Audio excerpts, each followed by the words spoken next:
Vamos falar com os churrasqueiros aqui. Ei, maravilha. Magrão, Evandro. Só Magrão. Pareceu só Magrão. O que está acontecendo aqui, Magrão? Um grande abraço, companheiro. Agradeço do fundo do coração essa presença do pessoal de Toledo.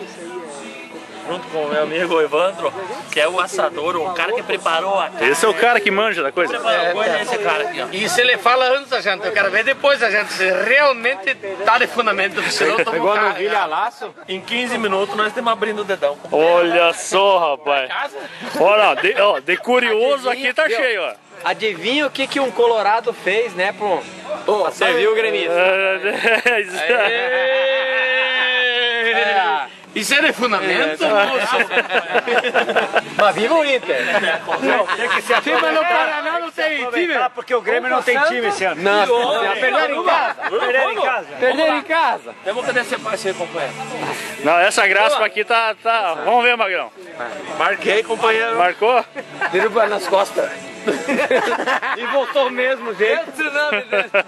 O meu voo não conseguia mais tomar, ele pegava aqui, ó. Não tinha mais pelo no braço. Juro por Deus. Mas eu vou mostrar isso. Não. Vamos chegar aqui. Brigogela, como é que tá o passeio aí, Brigogela? Porreta, especial de primeira. Aí é bonito. Darcy, e essa turma aqui bagunçando tua casa, como é que fica? Uma boa, eu tô legal. É, ó. Feliz que seja ele. Ah, isso é bom. O Atílio já tomou conta do barril de chope aqui, ó. Não, ele só tem que cuidar, viu? Tem, né? Tem que alguém que cuida. Isso, ó. Até colocou dois seguranças pra cuidar o barril aí. Daí, como é que tá o passeio até agora? Primeiro dia. Ótimo. Ali autocar tava massa.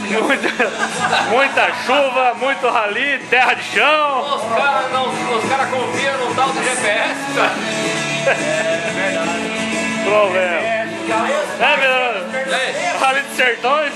Ali, Ei, mas nós fizemos uma coisa que vocês não fizeram. Ah, Tomar cerveja Colônia lá no meio. no meio do Rio Grande. Cara, é o cúmulo da ironia, né? Ó, e o Vandeco, tá quieto por quê aqui?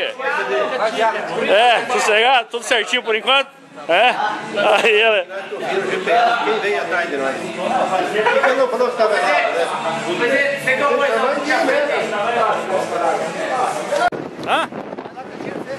É? Bom, já vamos lá.